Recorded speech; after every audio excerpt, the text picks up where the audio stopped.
You're listening to Your Rivers Are Wrong, the podcast.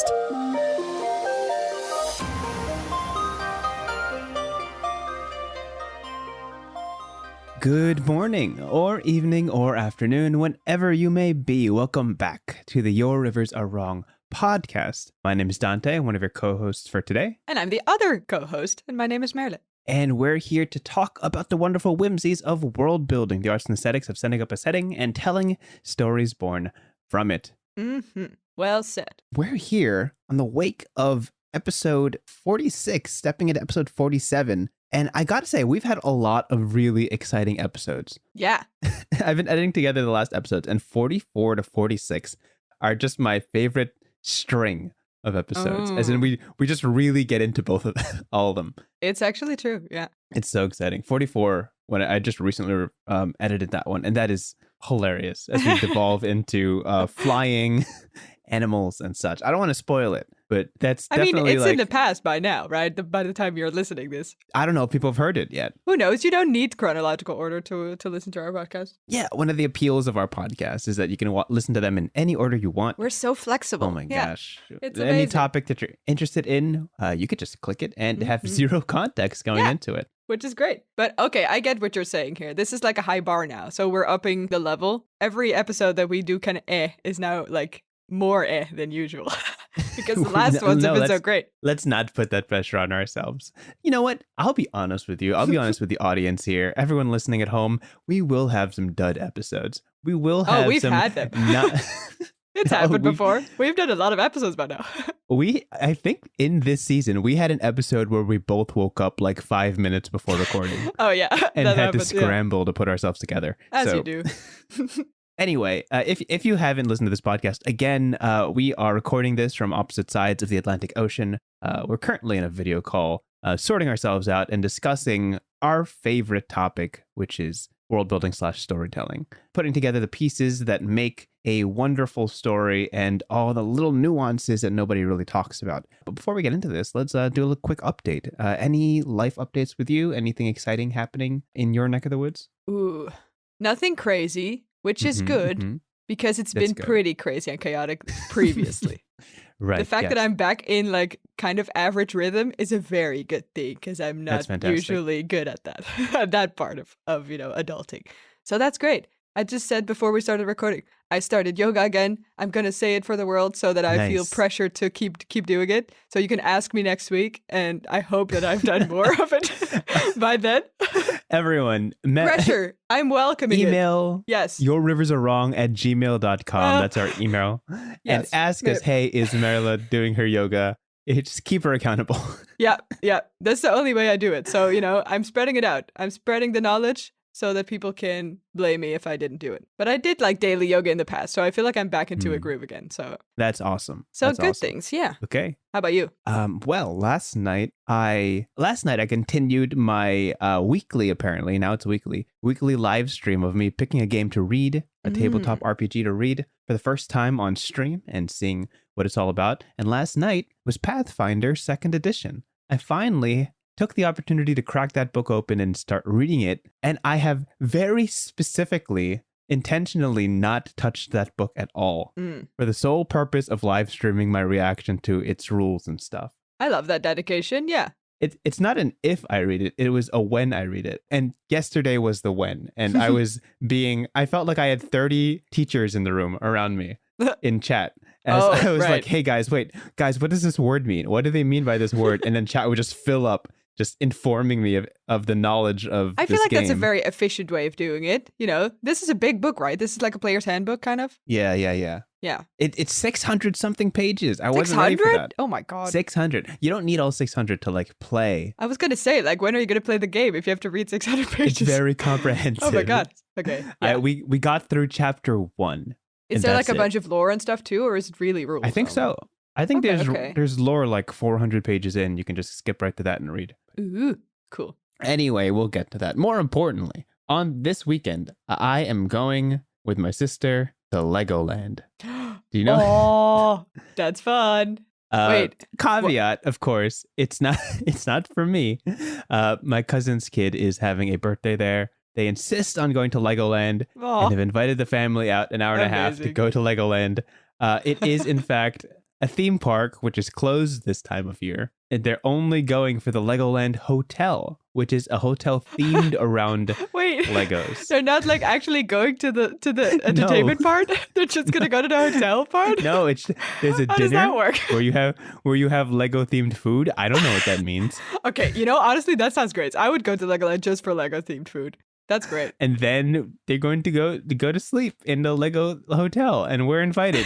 So I don't know what we're doing there. That's the best children's party. Oh my God, that's great. But I think what won me over was sheer curiosity. Like, how entertaining could this place be if the theme park is closed? Yeah. I'm guessing there's just Legos everywhere. I don't this is know. like Disneyland, the hotel in Disneyland, right? Where everything's just like Disney flavor. Yes. Exactly like that. So I hope your bed's not like square. Oh, I'm not gonna stay there. Oh, you're just gonna say hi and then leave again? Meet with the fam, eat some I Lego you were all themed staying food. Over. Yeah, I think they're staying over. I think they're having the whole hotel experience. But me, I have my own bed at home. Fair enough. It's nice and comfy. Yeah, so. I'll take it. Honestly, for a second, when you said I'm going to Legoland, I only know the one that's in Denmark. Oh, okay. I think there's just one in Denmark, and I didn't realize. The authentic Legoland. Yeah, I just thought no, but I thought you were just like casually going to Denmark for like. And then you said 1.5 hours, and I was like, okay, never mind. I'm the idiot on this side of the conversation. Yes, that's me. This weekend, flying to Denmark. As you do for a family party. Yeah, and then not staying over, like going back right away. Yeah. Listen, fam, I know I don't travel know how your a bit more than usual, look, but I'm not going to Denmark for Legoland. Yeah, there's cooler things to see in Denmark, I think, than just the hotel, mind you, of Legoland, not even the actual Legoland. Amazing. Anyway, stepping into this podcast, we got some things to do. We got some things to handle. Specifically, every episode we handle one topic related to world building and storytelling and break it down to the best of our knowledge. And at the end, tackle a prompt entirely improvised by one of us. Today, I'm bringing the topic and I'm bringing the prompt, and you're handling the answering of the prompt.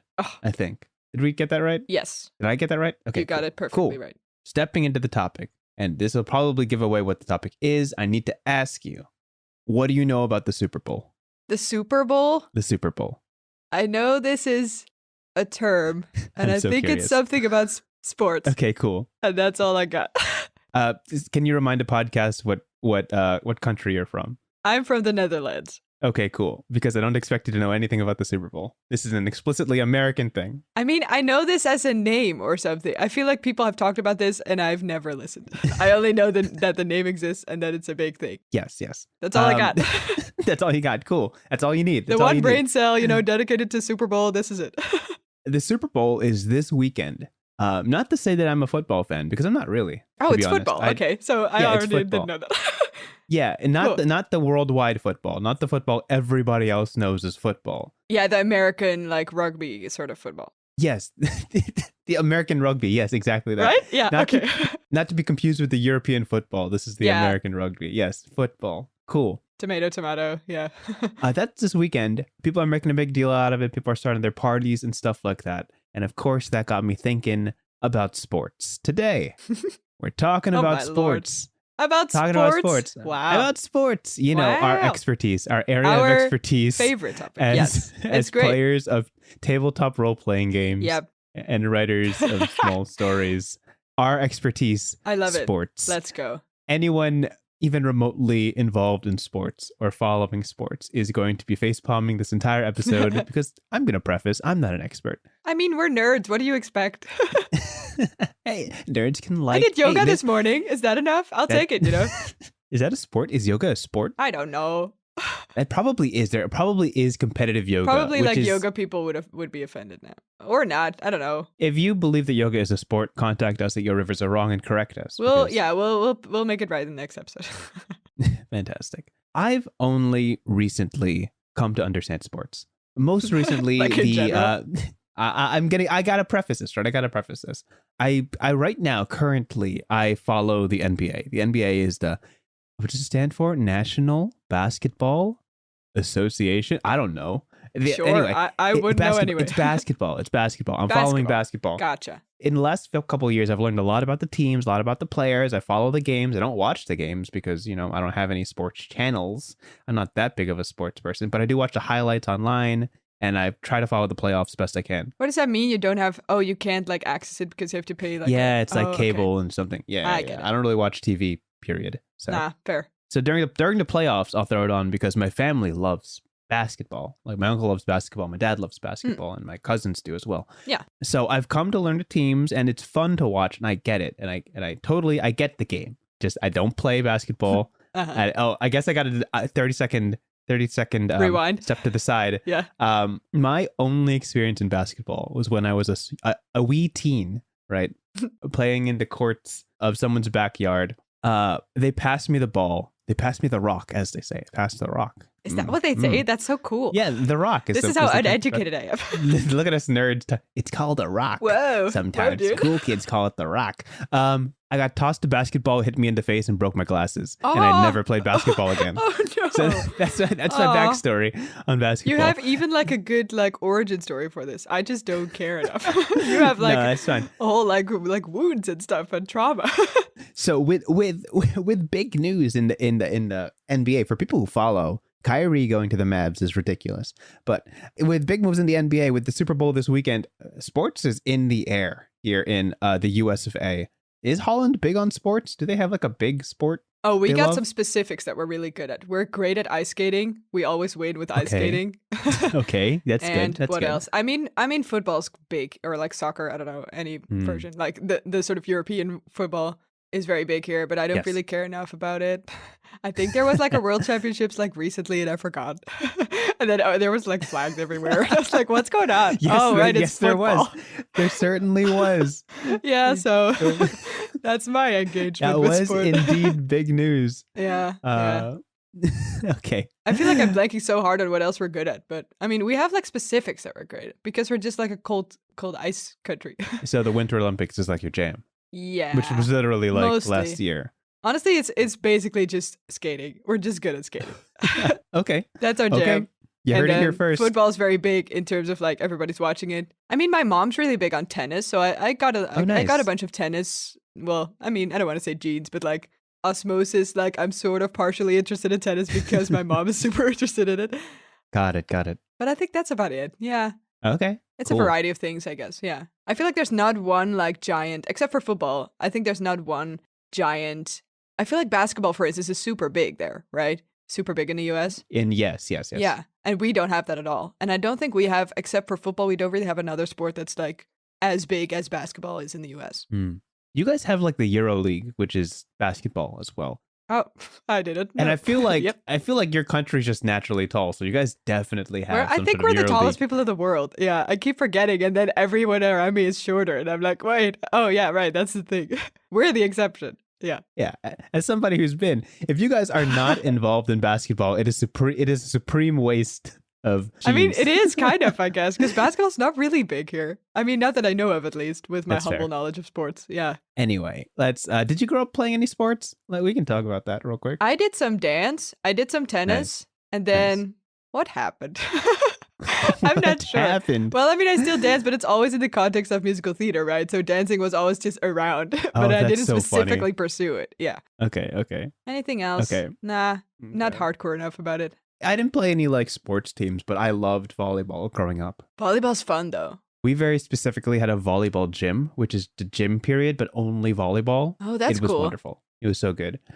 Anyway, we're talking about sports. We're talking about the back into nerddom. Oh, I have one sports. That's a little bit in my life. Water sports, of course, like sailing and shit. Oh yeah, cool. Not like consistently, but we did like a yearly sailing thing when I was younger, so that was fun. That's awesome, and I have no idea what that's like. It's a bunch of people hiring a bunch of boats and then sitting in the boats all day. That's what it is. Okay, and it's great. Cool. We should probably talk about like topics and stuff. But yes, I wanted to hop in here and say that sports series. Very specifically, because this is the Venn diagram of my nerddom, right? I don't really follow sports, but I do very much understand sports anime. I got you on that. Yeah, I'll take it. And I'm gonna mention my points of reference because people need to know which ones I've watched because they're very, very different and from most to least realistic.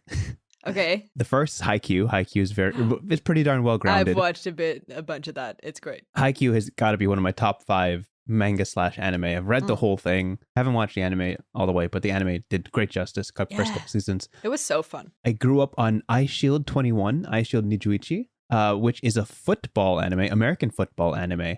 And as ridiculous as it is, that's where I learned the rules of football. I watched 100 and something episodes of iShield 21, and I learned all the rules of football, like straight from that. And I knew all the positions, I knew all the tactics, I knew all the names and offside, and touchdowns educated. and safeties and all that. And least realistic, which I just very much fell off on, was Prince of Tennis. I watched Prince of Tennis, and it just got magical. Everybody had like superpowers, and I was about it. Sure.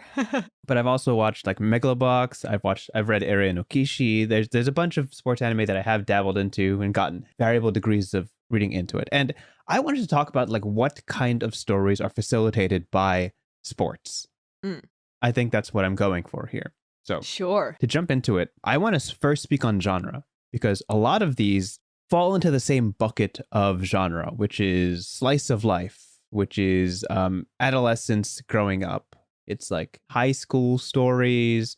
It's all like young development mostly. Unless you're talking about an adult first stepping into it. That's a whole different story. But yeah, fair. Yeah. But it usually is young adults. Yeah. Most sports anime focus on a team of people, right? A colorful cast of characters, all with their own unique talents, abilities, flaws, and dispositions, so to speak. And them all learning to work together, usually centering around this super talented main character. Oh, yeah, of course. You gotta have him. To get as far as possible in whatever their division is named. And I think it's neat. I really love it. Have you watched any sports-themed TV shows, material, anime? I don't know. Yes. I've watched, not all of it, unfortunately, but I've watched Haikyuu too. It was great. Nice. I feel like it was the first like real classic sports anime that I watched. And then before that, my brother kind of dragged me into Ping Pong, the animation. I don't know if you know it. Ping Pong, the animation. It's great. Yeah. Also because it just good. doesn't look like anime at all. It's not shiny. It's just like scraggly and exactly. crunchy. It's great. It's super fun. Because he's not into anime at all. But kind of this one is nice because he feels like it's not really anime, or it feels like it's a kind of a different take on it or something. Yeah. And then what else did I watch? I think I did watch an ice skater, but not like ice skating like in terms of like speed running and stuff, but what's that called? Like for beauty, like dancing on ice kind of. Do you know how Skating you know what I'm for beauty? That's what it's called. That's what it's called. Skating what's for beauty. The name? I mean, Yo, that's exactly basically right. what it is, but yeah. I'm not going to correct you. I think it might have been Yuri on Ice. Do you know that one? Oh, I think that's the one. A necessary side note, but I think I found this when I was like looking for coming of age gay anime, and then I was like, is this enough? And then they were like, this one has a lot of energy, and I was like, enough? Okay, sure. And then I watched it and it wasn't gay at all. It was like very vague glances, and that was it. And then I was like, okay, but it was still enjoyable. It was a good anime, but yeah. It's like pining, right? It's pining, yeah. Subtle, and I subtle kind pining. of got fed up with the pining, but the skating was great. And I think that's about the extent of it. And honestly, when you were saying that, I feel like it instantly reminded me again of why I also love the magical girl stuff, because it's the friendship thing, right? Everyone has different assets and like skills and stuff. This is very much the same thing with sports anime. It's the dynamic of like a group-based activity. And it's great. Right. It's great food for anime. That's a great way to put it. The dynamic of a group-based activity. I think that pretty much sums it up. That's sports anime in a nutshell. Kind of, yeah. I mean, it doesn't have to be group-based, right? Like, there's solo sports. I mean, I guess the ice skating was sort of solo, but then the characters, like, they're not in a team or something. Well, were they in a team? There was like a supporting cast, though. I've never watched it. I just know clips. Oh, okay. So. But, like, ice skating is still so solo, right? Like, you can have the same trainer and stuff, but it's a solo sport. But I feel like sports anime does best when it is not a solo sport, when it's actually, like, the group dynamic part of it. Right. I'm very, very fond of the two main sports anime that I've gone through is Haikyuu and iShield 21. What's the other one? Sorry, remind me again. iShield 21 is the football anime. It's pretty old. I think at this point it's around 20 years old. I watched it through middle school on the original Crunchyroll. Whoa. Way before, like YouTube was not. I was there before yet it was fully cool. a thing. Yeah. And it was just all free. Nothing was like commercial or anything like that. But I've watched another one. I think it's called like Galaxy Football or something. It's basically football Galaxy with then Football? magic, but it was so weird. I tried to look it up lately, and I realized it's a French cartoon that also did like, what's it called? Galaxy Football? Galactic Football? Galactic Football. That's what it was. Galactic Football. This was a thing that was just on TV, right? Like right next to all the other cartoons, and I didn't realize that it was basically anime after I did it. But it's from like a French studio or something. It was very likable, and I watched it back, and it was a bit confusing, but also very cool. Unconsciously, I think that's one of the first things I watched where they combined 2D and 3D animation in a very cool, like sort of natural way. Yeah, very cool. I can see the aesthetic. Yeah, I want to watch that back now. But that was basically the sort of tennis but magic. It was like football but magic. Or like sci-fi football was it kind of. I think one of my favorite parts of the ones that I've watched, iShield 21 from way back when, and Haikyuu more recently, is like the assembling of the team, which is so fun. Like the first couple episodes very is satisfying. mostly like meet the cast, right? You got a couple of delinquents that you're pulling out of nowhere, but they're very strong, but not very refined. Yes. There's that one weird dude who has that one very strong talent. iShield fans, there's gonna be one of you, at least one of you, and if it's you, if you're listening right now, and you're that one iShield 21 fan, please understand this. I mean, this is a big one, right? That you're saying this is a big anime. It's I haven't old. heard of it, but it's like a classic. At this point, it's old. It's old enough to be one, but it's not one of them. It wasn't one of the most popular ones, but it certainly was notable in its day. Monta, his only talent was catching. So he was on a baseball team and all he could do was catch, but he couldn't like run. He couldn't hit the ball with the bat, couldn't do anything. So they chucked him into football and all they did was teach him how to maximize his catching talents. There was like the quarterback was like the genius. He was like an evil, like sadistic dude who like taught the team in the weirdest and most vile of ways. But you know, it was all for the love of the people, for like the greater good. For the greater goods. So they all hated him but respected him, and he was so great. That's how you build trust. And you had like failed stars. You had like guys who like needed to know how to be more forceful, like very gentle giants sort of thing. And it's just this ragtag group of kids, right? And they got to learn to play football. That's the objective.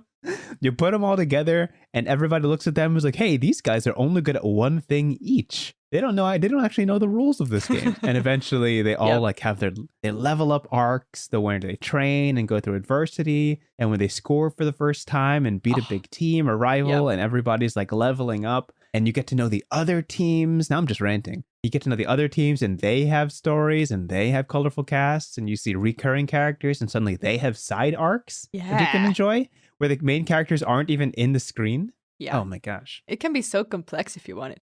Also, I think it's the perfect balance between identity as a group, right? Like we're one football team, and sort of solo journeys within to sort of strengthen the group, right? Because the gentle giant needs to be more or less gentle. I don't know. I forgot which way it went. But like each one has a very specific direction or goal that they're trying to achieve. And because they all have kind of individual journeys and hopefully achieve all of their individual goals, they also indirectly sort of feed the whole group dynamic that's constantly going on. Yes. It's a back and forth thing. And the more focus you have on one solo journey, the less focus there is on the group dynamic. But then you'll still see it kind of work back into the group dynamic because the solo journey changed the person part of the team. Exactly. Right. And it's this crossroads of like people from many different backgrounds putting themselves together and towards one specific goal, and the reconciliation of each character understanding, hey, this is for the better of the team. You make some sacrifices. You have to make some choices. And, you know, high school sports, it's all the formative years. Like they're deciding where to go to college. They're trying to make money for their family. They're trying to pass all their classes. They obviously have like dynamics in like the classroom, like bullies or romance or things like that. And then trying to balance all that with like playing a very physical sport. They gotta figure out what takes priority. And it's a very, for people watching, especially to the audience, it's a very relatable thing.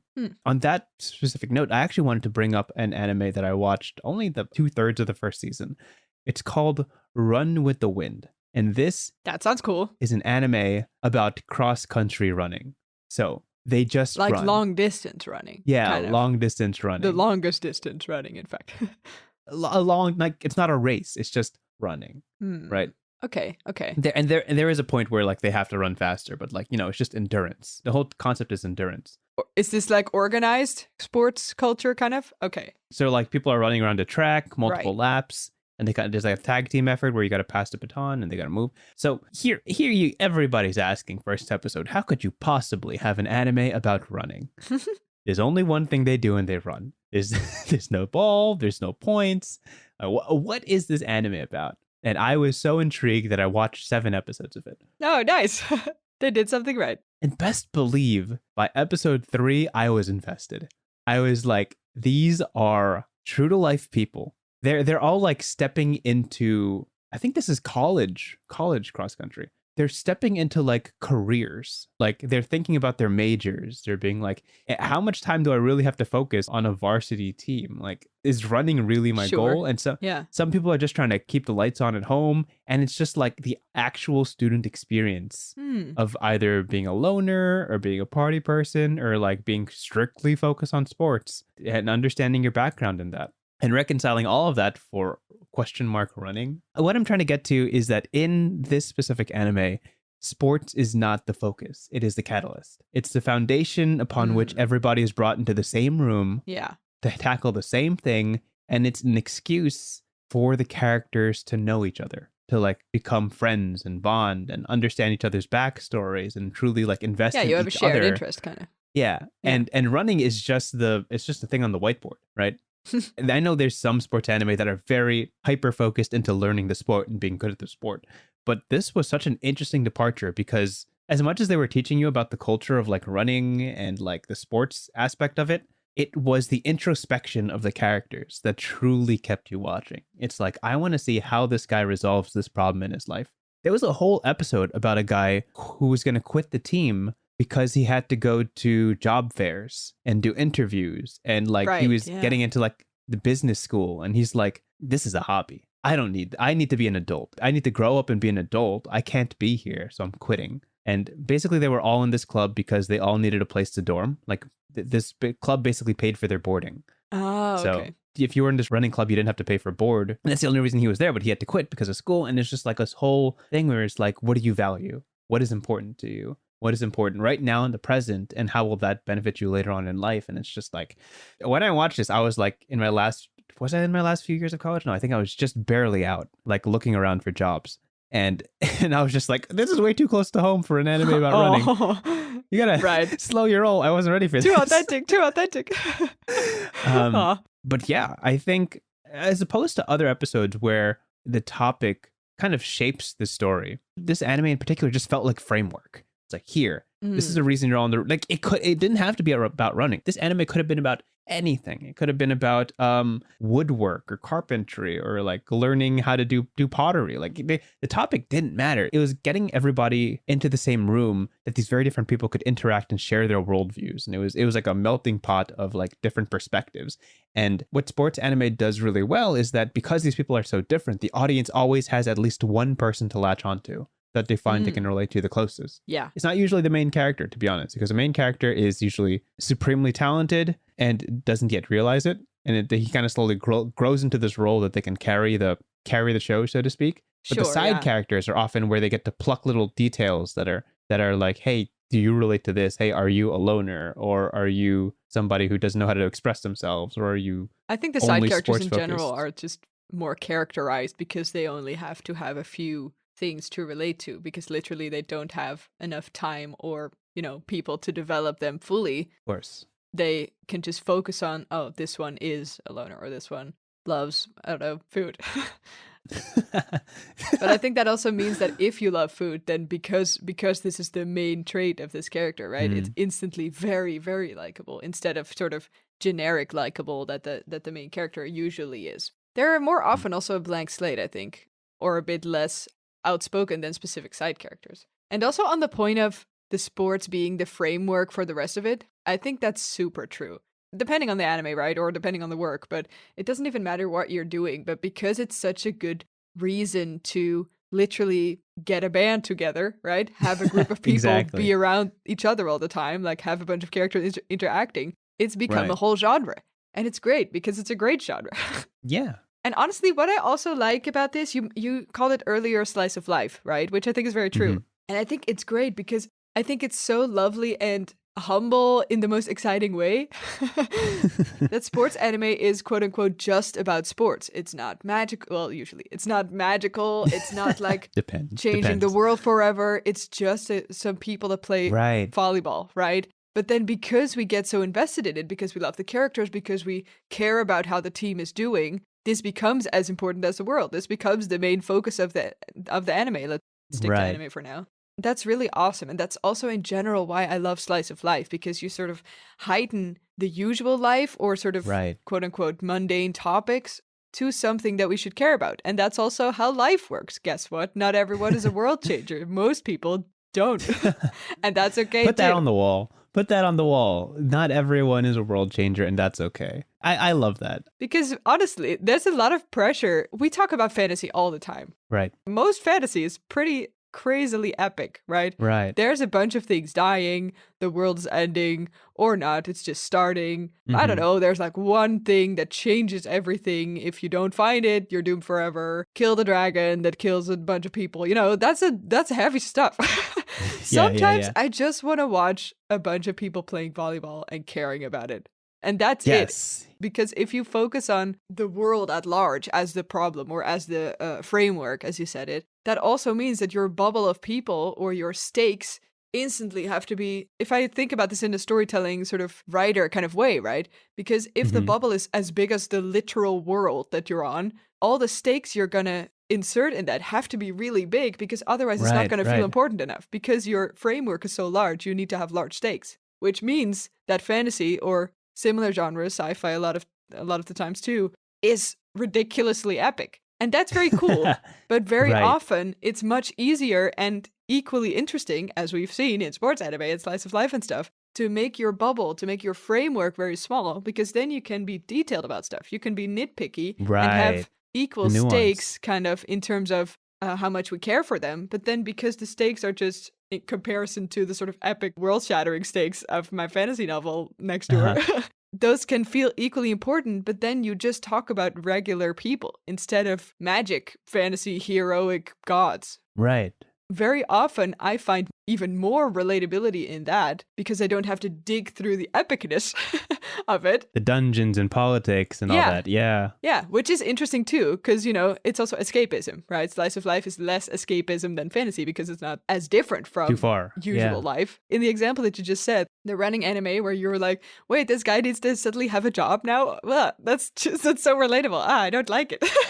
Because it's slice of life, suddenly when you sort of find something relatable there, it's super close to home because it is literally slice of life. It's very close to real life. And also why I think we should take it a little bit more seriously as a genre, but usually like casual things are not necessarily worse than epic things, right? It's just different. Exactly. And that's not always how people feel about it, I think. Yeah. I have to say, I've processed a lot of manga and anime throughout my life. A good amount. Processed. I would what you would consider an enthusiast of manga and anime. We established this. Yes, we're nerds. For people who know Haikyuu, the moment when Tsukishima, who is the tall glasses blocker guy who didn't care about volleyball, the moment he got off a good block and just like broke down and was genuinely like happy about it. Yeah. Top 10 anime moments. Best Truly moment. Like, am I right? Yeah. I was overwhelmed reading that. The way it was drawn and the way it was presented, I was just watching. I'm just like, this is too much. This is too much. And there's not many anime that make me feel like that. Haikyuu is truly one of my favorites because it's so close to home. And I didn't expect the sports episode to be the one that's going on a bit long, but I do want to wrap this up. Guess so. There's something so novel and nostalgic about sports anime because it represents a chapter of people's lives that they will inevitably have to move on from. It is a coming of age story where people accept that this moment in their lives is very special, very unique, and fleeting. That in 10 years, people might not ever remember what you've done or what you've accomplished. But once you move on from it, it is up to you to decide how important it was for you, how impactful it was for you, that you chose to devote time and energy to this. And this is a very real feeling for people who go through high school and college. And it's not always sports, right? It could be a whole lot of things. It could be drama. It could be debate club. It could be a whole lot of different other orgs that you're involved in. And once you step away from it, you have to realize, was this worth my time and energy? Did I value it? What does it mean to me moving forward? And how did it change me? right? And that's something that sports anime and sports stories tackle very, very well. Yeah, very well said. Thank you. Also bittersweet, but yes. I think it just changes shape, right? I'm still doing what I did in high school, but now I'm doing it like officially, like an adult, and it's like serious now. Yeah, it is serious now. And you're still doing what you're doing. You're still doing debate club, literally right now. Debate club? I'm not doing debate club. I mean, I've never been in debate club. Yeah. Generally. But it's true. Yeah, it's a sort of forming, shaping experience. Yeah, I've had tons of college experiences that I am happy I chose over like more academic, responsible routes. Yeah, same. that have truly shaped who I've become. But maybe that's a topic for another episode, because today we have to tackle our prompt that we do at the end of the episode. I have a prompt. Marilla's going to have to answer it best she can. I'll chime in if she so requests, but this one is pretty much just yours. And if you want me to chime in and bring up some stuff, by all means, we can back and forth it a little bit. You can. Okay. The prompt for today for you, again, she doesn't know what this is yet. She's just improvising it. I don't know if we say this often enough. Sometimes I listen back and I'm like, do they think this is scripted? One, why would we ever script this? The eternal problem of good improv, right? Or bad improv, honestly, any improv. Yeah. So here's your prompt. First month of school.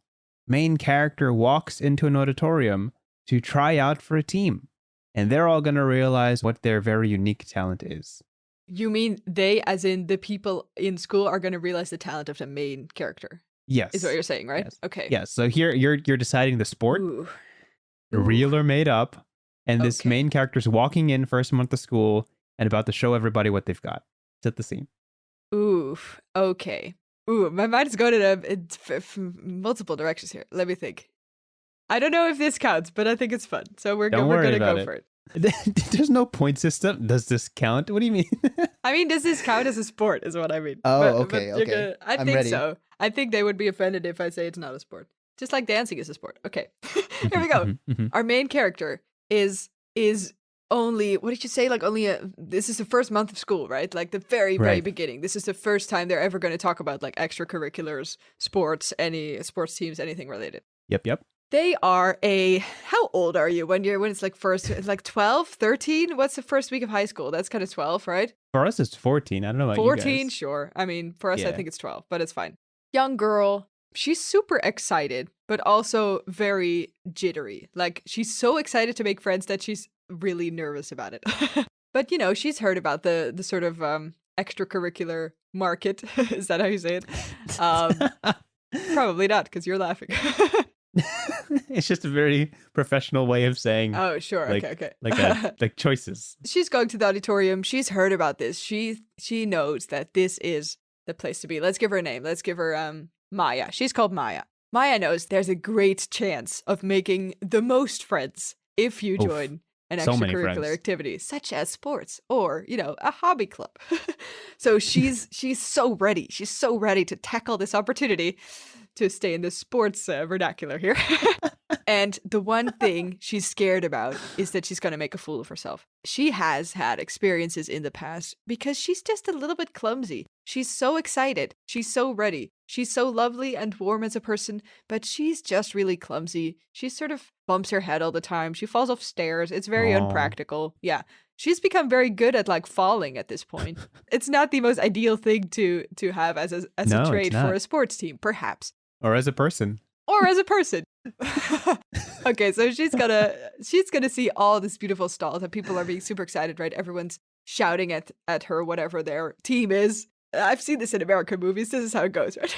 Yo, yeah, all the time. She's seeing like, come join the I don't know, sport. Come join the ping pong team. We're great, but you gotta be really dexterous about it. And she's like, well, that's cool. Not for me. Let's continue. There's another corner over there that says, come join the cycling group. You have to be like super like fast in the bends, but if you can do it, fast in the bends. This bike is yours. And she's like, oh, I love it. These people are awesome, but I will probably like die from it. So maybe not for me. She's going around the auditorium and every time she's like, I'm not sure if this is for me. It's getting a bit tricky, right? There's not a lot of them left. Right before she actually feels so insecure that she might just try it another day. she'll just have to think about it a little bit harder. There's actually a performance of the cheerleading team. Oh. Who is presenting their team, their skill. Join the club, come audition for us, and be part of this wonderful girl squad that we have here. And they're performing. At first, she's like, oh, they look so cool. They look so confident. They're so good at it. Look how nice it looks. Look how trained they are.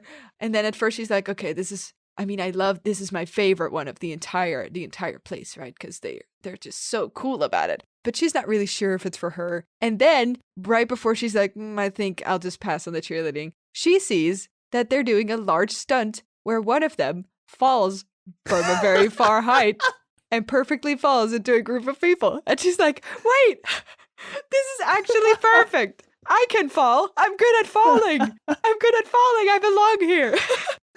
And then, before she knows it, she's already strutted up to the captain of the cheerleading squad. And says, you have to get me. There's not much things I'm good at, but I'm so good at falling. And I've already pointed out a bunch of things that you can do better at your falling. Please take me. And they're so excited about it that she's instantly part of the team. Oh, I love it. Maybe she even accidentally falls up the stairs as she's saying it, and then is really good at it. And then they're like, wow, damn, you actually really are good at falling. Oh, and now she's part of the team because she's great at falling. Love that. And I love that. Yeah, there we go. Wasn't that wholesome? I wasn't sold at first. So I'm like, wait a sec, how could somebody who's good at falling be good at cheerleading? But I started thinking, I'm like, wait, if you're not afraid of falling, then you're probably amazing. She's done it a billion times in her life, from 1 meter, from 2 buildings, and somehow she's still here. She's become very good at it by now. Has she considered pool diving? No. Diving. There's no pool team. There's no pool team in this high school. There's no pools here? I'm so sorry. Yeah, okay. Yeah. You're good. I mean, honestly, yeah. If you can't fall and then you're on a pool team, it's the worst because then it hurts so bad if you enter the water wrong. There's no pool team. That'd be like I made it up. I can make it up. I can do what I want. That's true. That's right. That's exactly what we did. It's all made up. Mm-hmm. With Ta-da! Ta-da! That was wonderful. Thank you for that. The visual was bright in my head. I could see Amazing. The whole thing. Yes. I wasn't sure where I was landing, but I figured it out in the end. It definitely landed. Yeah. Amazing. Well, with that, thanks again for tuning into this podcast, apparently about sports. Tune in next episode where we don't talk about we're not talking about sports next episode. So if you've stumbled into here from ESPN podcast or JJ Redick or any of those interesting ones, I think Pat Bev has a podcast now. But if you've tuned in from any of those and you're expecting more episodes about sports, it's not here because this not happening. This podcast is about world building and storytelling, and that's what we're focusing on. That's what we're sticking to. Exactly. So thank you for listening. Again, if you want to reach out to us, we are at yourriversarewrong@gmail.com. You can also find us on Twitter, apparently. Maybe. YRAW podcast. That's us. And I don't know if we have any others. And you can find us on Anchor, Spotify, any streaming platform. And as we send you guys out into the greater world to tap into these pools of limitless imagination, there's one thing that you should probably remember, and that is... Your rivers are wrong. Your rivers are wrong. Got it. Okay. Have a good one. See ya. Goodbye. Bye. Thank you for listening to this episode of Your Rivers Are Wrong. If you have ideas for topics, prompts, or you just want to share your thoughts, please reach us at yourriversarewrong@gmail.com. That's yourriversarewrong@gmail.com. Also, a big thanks to Maarten Schellekens, who created the intro and outro music for our podcast. And most importantly, thank you for listening. We hope to see you at the next one. Bye.